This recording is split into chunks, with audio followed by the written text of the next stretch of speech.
बेटा मिलने कब आएगा? मीटिंग के बीच में जब टेबल पर पड़ा फोन वाइब्रेट हुआ तो पूरे हाल का पता चल गया कि किसी का फोन आया है। बड़े पोस्ट पर विद्यमान अधिकारी ने अपनी तरफ से बड़ी विनम्रता से कहा कि फोन को साइलेंट करके बैठे प्लीज। दीपक ने जल्दी से फोन को उठाकर काट दिया, देखा भी नहीं कि किसका फोन आया है। सॉरी सर बोलते हुए फटाफट फोन साइलेंट की बजाय स्विच ऑफ कर दिया और गौर से फिर उस सफेद बोर्ड की ओर देखने लगा जिस स्लाइड चल रही थी। मीटिंग के तुरंत बाद भी अपना फोन ऑन करना भूल गया। काम भला ही कुछ ऐसी है, अच्छी अच्छी बात भूल जाते हैं इंसान। बने रहना है अगर बॉस की नजरों में, दौड़ में प्रमोशन की, पैसे की, स्टेटस की, तो पूरा समय झोंकना पड़ता है। आप नहीं होंगे तो आपकी जगह है कोई और लेने के लिए पीछे से टक्कर मारकर आगे निकलने वाले हैं बहुत है। थोड़ी सांस आई इन सब बातों से तो याद आया कि फोन भी पड़ा है निर्जीव कहीं जेब में।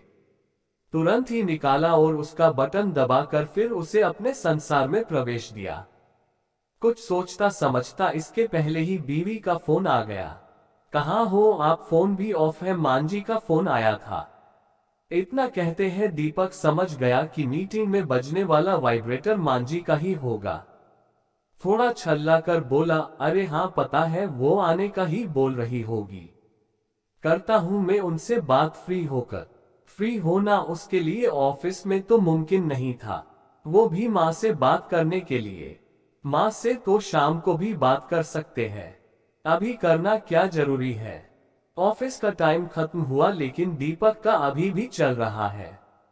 यह फाइल दिखने में छोटी होती है लेकिन जिंदगी निकल जाती है इनमें सर घुसा घुसा कर। ऑफिस में घर आया, पत्नी ने कुछ कहा नहीं, एक तो पहले ही लेट हो गए, ऊपर से अगर फिर कोई ऐसी बात कह दी जिससे भड़क गए तो उसकी खैर नहीं, इसलिए खाना गर्म करके खिला दिया।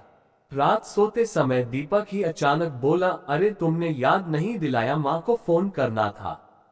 पत्नी बोली, कहाँ करते, यह आपका ऑफिस थोड़ी है जो रात 12 बजे तक खुला रहे, समय देखो 1 बजा है, 11 बजे तो आपने घर में कदम रखा, कब बात करते। चद्दर झटकाते हुए अब पत्नी को एहसास हो गया था कि अब दिन का वो समय है जब वो थोड़ा बहुत पति को ताना मार सकती है। माँ को 3 साल हो गए हैं आपसे मिले, कब से कह रही है कि एक बार मिल लो, पर आप जाते ही नहीं। अरे तुम लोग तो गए थे पिछले साल, हम गए थे, आपको मिलना है। हाँ करता हूँ, कुछ महीने 2 महीने में जाने का, अभी छुट्टी नहीं ले सकता। सुबह होते ही वही दौड़ा भाग शुरू, ऑफिस जाने के पहले ही ऑफिस घर आ जाता है। फोन आते रहते हैं, एक चालू रहता है तो दूसरा कतार में रहता है। इसी बीच पत्नी आई कुछ बोलने के लिए लेकिन साहब को मूड देखकर फिर किचन में चली गई। दीपक ने जल्दी जल्दी अपने सारे ऑफिस को घर समेटा गाड़ी में डालने के लिए, गाड़ी से फिर वही ऑफिस की असली जगह पर ले जाने के लिए। पूरा दिन फिर वही करना है काम। एक बार फिर माँ का फोन आया, इस बार फिर काट दिया, मन में ये सोचा कि आज तो माँ से बात करूंगा ही।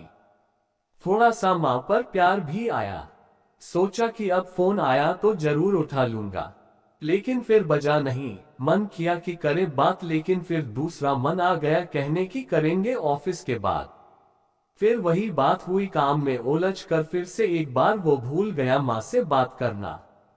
शाम को ऑफिस से जाने में फिर लेट हो गया।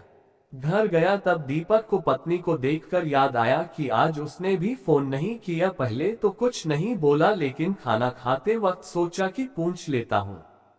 इसके पहले कि पूछता पत्नी ने बोल दिया, मेरा फोन खराब हो गया है, सुबह से ऑन नहीं हो रहा है। मैं आपको बताने वाली लेकिन सुबह आप बिजी थे तो नहीं बात की। दीपक कुछ उसे कुछ कहता इसके पहले उसने घड़ी देखी, समय फिर वही 10:30। सोचा माँ से बात करूं लेकिन फिर सोचा कि अब तक वो सो गई होगी इसलिए फोन नहीं किया। सोचा सुबह तो उठते ही फोन करूंगा। इस बार इरादा पक्का था। सुबह जैसे ही ऑफिस के लिए तैयार हुआ माँ को फोन किया। फोन उठाने के पहले ही सोचा कि बड़े प्यार से माँ से बात करेगा।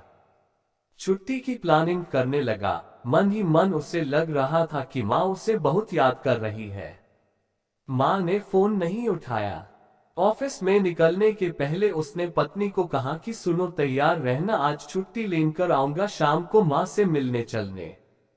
पत्नी भी सोच में पड़ गई, यह अचानक क्या हुआ। बोली, क्यों, सब ठीक है, क्या हुआ।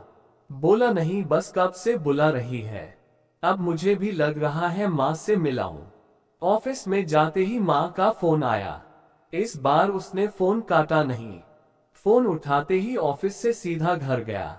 पत्नी देखकर चौंक गई, कहाँ क्या हुआ। दीपक बोला, चलो जल्दी कार में बैठो, माँ की तबीयत ठीक नहीं है, मामा का कॉल आया था। रास्ते भर यह सोचता रहा कि माँ कैसी होगी। हड़बड़ी में घर चला गया। माँ कहते कहते घर में घुसा, लेकिन माँ नहीं थी। एक पल के लिए उसे अपने 3 साल में माँ के किए फोन याद आए, जब माँ उसे बुलाती थी मिलने, लेकिन वो सिर्फ कहता आऊंगा। उसे भी पता था कि वो ऊपर से कहता था, जाने का कोई इरादा नहीं था।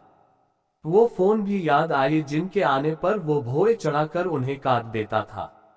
यह सब घर में खड़ा होकर वो सोच ही रहा था कि पत्नी ने उसके कंधे पर हाथ रखा, अरे माँ तो अस्पताल में है, चले वहां। उसकी सुन जैसी टूटी, फिर गाड़ी घुमाए अस्पताल की ओर, मन में बस यही दुआ कि माँ ठीक हो, बस अब हर दिन बात करूंगा, माँ की नहीं मानूंगा, उनको अपने साथ ही लेकर जाऊंगा।